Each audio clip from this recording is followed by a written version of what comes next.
일화 5년간의 당연함. 어머니, 괜찮으세요? 그런데 오늘 서준이 누가 봐요? 쓰러진 날, 며느리가 제일 먼저 한 말이었어요. 그 순간 저는 깨달았죠.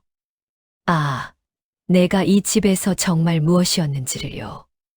여러분, 제 이야기를 시작하기 전에 구독과 좋아요 눌러주셨나요? 여러분의 작은 관심이 저 같은 할머니들에게 큰 위로가 된답니다. 안녕하세요. 저는 올해 68, 인천에 사는 김정숙입니다. 5년 동안 손주를 키웠어요. 아니, 정확히는 키워준 게 아니라 키워야만 했던 거였죠. 새벽 6시에 일사. 오늘도 알람 소리 없이 눈이 떠졌어요. 5년 동안 매일 새벽 6시에 일어나다 보니 몸이 알아서 깨는 거죠. 옆에서 자고 있는 서준이를 보니까 얼굴이 빨개져 있더라고요. 이불을 너무 많이 덮었나 봐요. 서준아, 일어나야지. 서준이를 깨우면서 창밖을 봤어요. 아직 해도 뜨지 않은 어둠 속에서 저만 깨어 있는 것 같았어요. 5년 전만 해도 이 시간에 자고 있었는데 말이에요. 서준이가 칭얼대며 눈을 비볐어요. 할머니 졸려요. 조금만 더 잘래요. 안 돼. 우리 서준이 어린이집 가야지. 늦으면 선생님한테 혼나. 사실 어린이집은 9시에 시작하지만 며느리 수진이가 8시 30분까지는 데려다 달라고 했거든요. 일찍 출근해야 한다면서요. 서준이 옷을 입히고 세수를 시키는데 허리가 욱신거렸어요. 어제 서준이를 안고 계단을 오르내리다가 삐끗했거든요. 서준이가 작을 때는 괜찮았는데 이제 5살이라 몸무게가 20kg이 넘어요. 68 할머니가 들기엔 버거운 무게죠. 할머니, 오늘 뭐 먹어요? 서준이가 좋아하는 계란말이 해줄게. 부엌으로 가면서 거실을 지나쳤어요. 며느리 수진이와 아들 준호 방 쪽은 조용했어요. 둘 다 7시가 돼야 일어나거든요. 그 1시간이 얼마나 소중한지 아세요? 그 1시간만 더 자도 허리가 덜 아플 텐데. 냉장고를 열었어요. 어제 저녁에 미리 준비해 둔 계란과 야채가 있었죠. 서준이 아침 준비는 전날 밤에 미리 다 계획해 놔야 해요. 아침에는 시간이 없거든요. 계란을 풀면서 생각했어요. 오늘로 며칠째지? 1825일. 정확히 5년이네. 5년 전 며느리 수진이가 육아휴직을 끝내고 직장에 복귀한다고 했을 때가 생각났어요. 어머니, 죄송한데 제가 직장 복귀를 해야 해서요. 서준이 좀 봐주실 수 있으세요? 그때 수진이 표정이 기억나요. 조심스럽게 부탁하는 듯 했지만 동시에 당연히 그래 주실 거라고 믿는 표정이었죠. 그래, 내가 봐줄게. 우리 서준이 할머니가 안 봐주면 누가 봐주겠어. 수진이가 환하게 웃으며 말했어요. 어머니, 정말 감사해요. 어머니께서 봐주시면 마음이 정말 편해요. 남한테 맡기는 것보다 100배, 1000배 낫죠. 믿을 수 있잖아요. 그 말이 그렇게 고마웠어요. 내가 이 집에 꼭 필요한 사람이구나. 며느리가 나를 믿어주는구나 싶었죠. 하지만 지금 생각해 보면요. 그건 고마움이 아니었어요.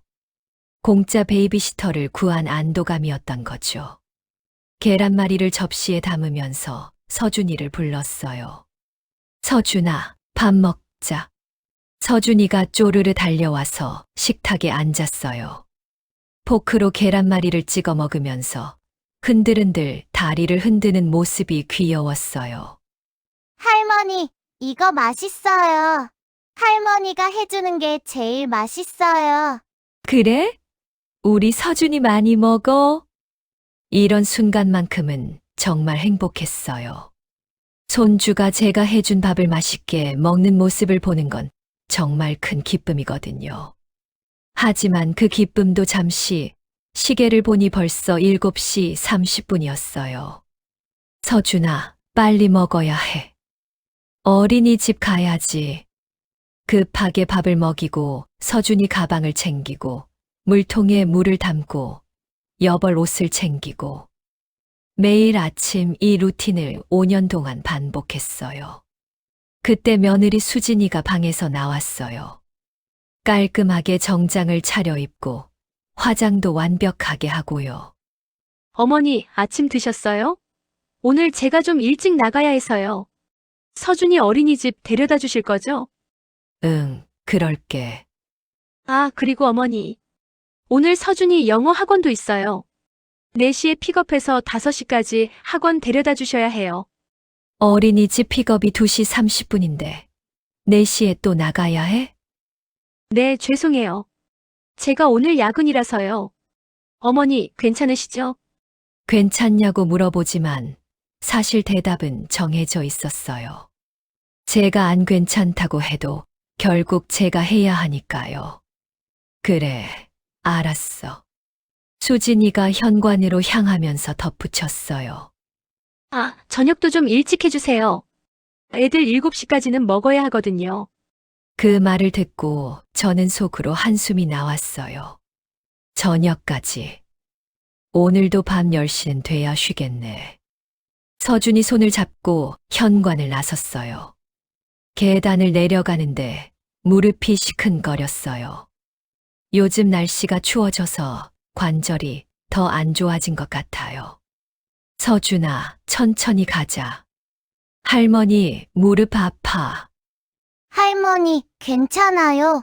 응, 괜찮아. 우리 서준이 걱정해줘서 고마워. 어린이집까지는 걸어서 15분 거리예요. 매일 왕복 30분씩 걸으니까 운동이 된다고 생각하려고 했지만 솔직히 힘들었어요. 특히 비 오는 날이나 눈 오는 날엔 정말 지옥이었죠. 어린이집 앞에 도착했어요.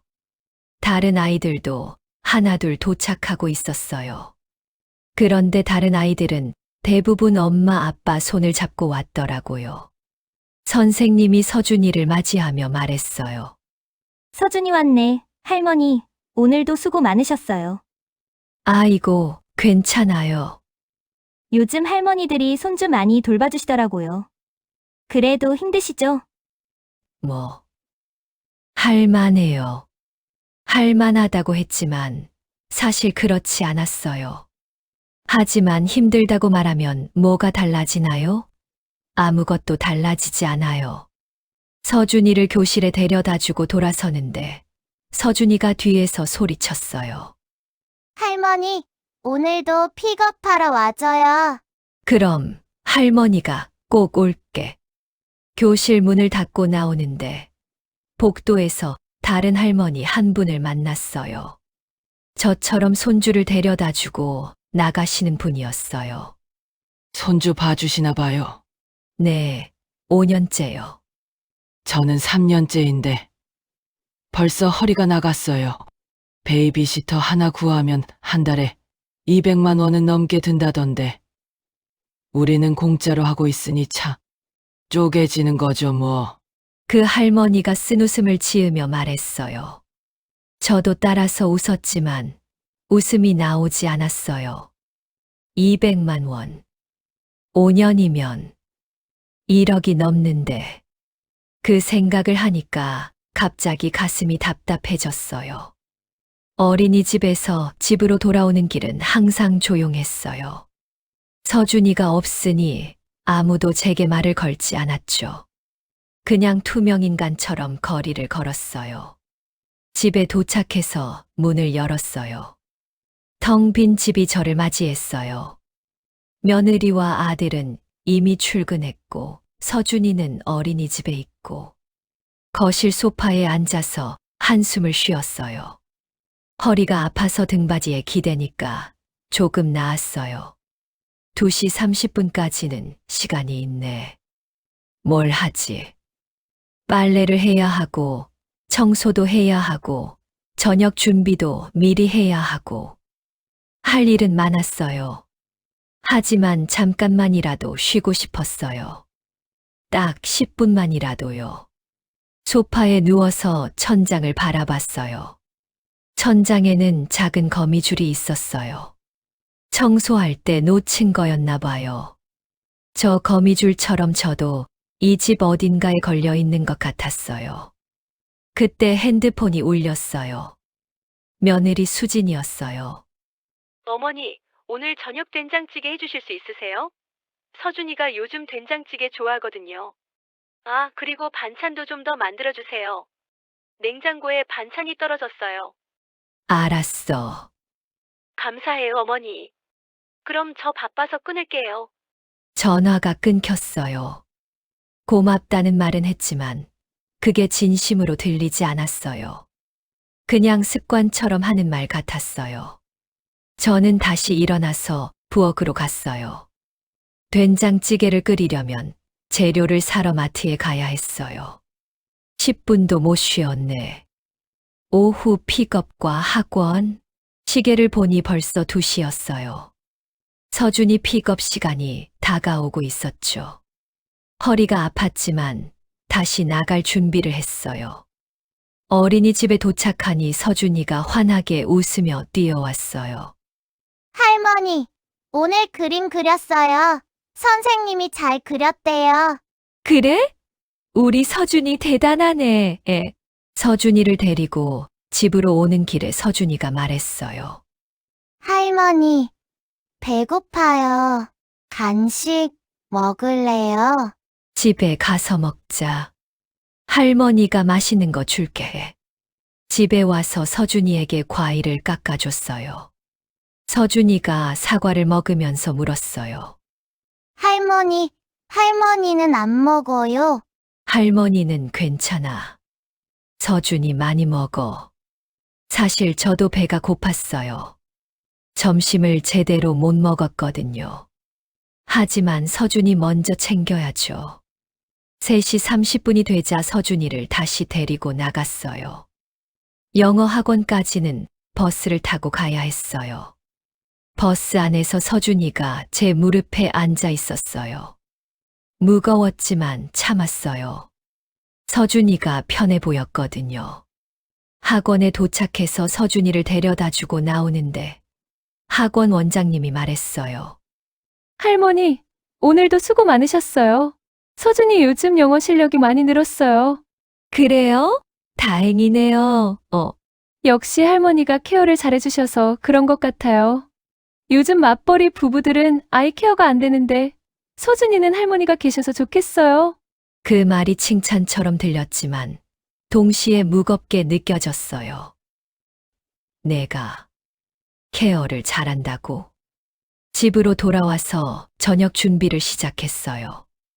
된장찌개를 끓이고 반찬을 만들고 밥을 지었어요. 6시 30분쯤 되니까 며느리와 아들이 퇴근했어요.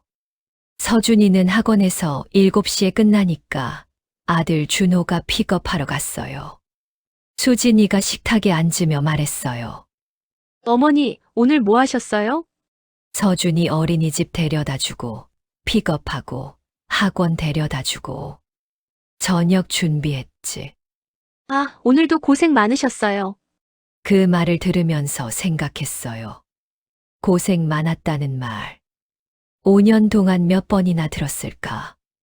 고생 많았다는 말은 들었지만 그게 진심으로 느껴진 적은 별로 없었어요. 저녁을 먹고 설거지를 하고 서준이를 씻기고 재우고 모든 걸 끝내니 밤 10시가 넘었어요. 방으로 들어가서 침대에 누웠어요. 온몸이 쑤셨어요. 허리도 아프고 무릎도 아프고 어깨도 아프고 침대 옆 서랍을 열었어요.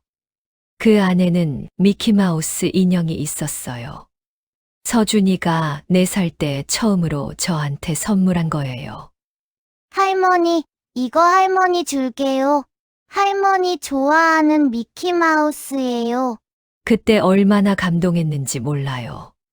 손주가 처음으로 저를 위해 뭔가를 해준 거였으니까요. 미키마우스 인형을 꺼내서 안아봤어요. 낡고 먼지가 조금 묻었지만 여전히 소중했어요. 하지만 동시에 이 인형을 볼 때마다 복잡한 감정이 들었어요.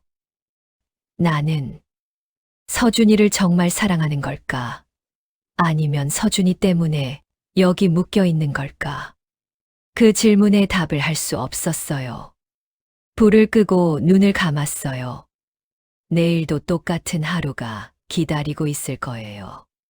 새벽 6시에 일어나서 서준이를 깨우고 아침 먹이고 어린이집 데려다 주고 언제까지 이렇게 살아야 하지? 그 생각을 하면서 잠이 들었어요.